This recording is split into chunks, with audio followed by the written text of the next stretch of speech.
গত ঈদে আপনার সিনেমা চলেছে হলে তুফানের তোড়ে। আমি যদি আপনার কাছে প্রশ্ন রাখি, তুফানের তোড়ে রিভেঞ্জ টিকবে তো?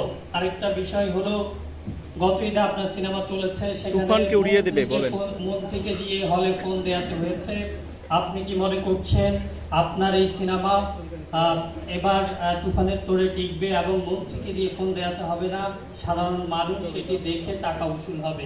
আপনার আত্মবিশ্বাসের জায়গাটা একটু জানতে চাই। আপনি কি প্রশ্নটা করেছেন একটু দেখতে চাই আপনাকে। সামনে আসুন। আমি আহসান হাবিব, কালবেলা। আপনি সামনে আসুন। বলেন, সমস্যা নাই। না না, আপনাকে সামনে আসতে হবে, কারণ আপনাকে কেউ দেখতে পাচ্ছে না। আমাকে কেউ দেখতে পাচ্ছে। আপনাকে একটু চাই সবাইকে দেখাতে, একটু আসুন সামনে। এদিকে দেখান, সবাই অডিয়েন্সের দিকে দেখান। আপনি যে প্রশ্নটি করলেন, যে আমার মনে হয় যে আসলে দর্শকদের ভালোবাসাই সবচেয়ে বড় ভালোবাসা। এবং আপনি কোন মাধ্যম থেকে বলছেন? দৈনিক কালবেলা। দৈনিক কালবেলা থেকে।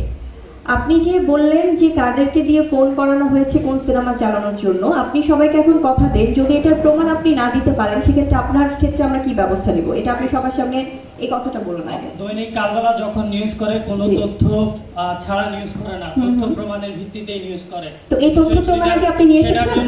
সেটার জন্য আপনি বারবার ফোন দিয়েছেন, দৈনিক কালবেলায় ফোন দিয়েছেন। আপনার কাছে কোনো প্রমাণ আছে? অবশ্যই প্রমাণ আছে। আচ্ছা, আমি আপনাকে বলছি, অবশ্যই প্রমাণ আছে। আপনাদের এই দৈনিক কালবেলাতে কখনোই আমি ফোন করিনি, বরং দৈনিক কালবেলা থেকে আমার সাথে যোগাযোগ করা হয়েছে আপনাদের প্রোগ্রাম অ্যাটেন্ড করার জন্য। তো সামহাও আমি প্রোগ্রাম অ্যাটেন্ড করিনি বলে হয়তো আপনারা এই ধরনের কাজ করেছেন। আমি এটা আসলে, যদি এই ধরনের সাংবাদিকতা হয় সেক্ষেত্রে আমি আপনাদের কাছে প্রশ্ন রাখতে চাই যে আজকে আহসান হাবিব আপনি দৈনিক কালবেলা থেকে বলছেন যে কাদেরকে ফোন করে কোন সিনেমা চালাতে বলা হয়েছে, তো এই কথাটা আপনি প্রমাণ করতে, যেহেতু আপনি বলেছেন যে আপনার কাছে প্রমাণ আছে, আপনি এই প্রমাণটা নিয়ে আপনি সিনেমাটি বলানো হয়েছে দেয়ালের দেশ। আপনার কাছে প্রমাণ আছে? অবশ্যই প্রমাণ আছে। আপনি প্রমাণটা প্লিজ দেখান। না না না না না, এই ধরনের সাংবাদিকতা, আমি শুনুন, আপনার কাছে প্রমাণ থাকে আপনি প্রমাণটা নিয়ে আসুন। এই ধরনের সাংবাদিকতার বিরুদ্ধে কিন্তু আমাদের ভয়েস রেজ করা উচিত, ঠিক আছে? আপনি প্রমাণটা, আপনি এখন কথা বলেছেন, আপনাকে এখন প্রমাণটা দেখাতে হবে। সো আমি প্রথমেই বলছি যে আমাদের এই আমি যেটা প্রথমে বলছিলাম যে আসলে সিনেমা ইন্ডাস্ট্রির এই যে একটা নেগেটিভিটি, এটার বিরুদ্ধে আমাদের সবাইকে সোচ্চার হতে হবে।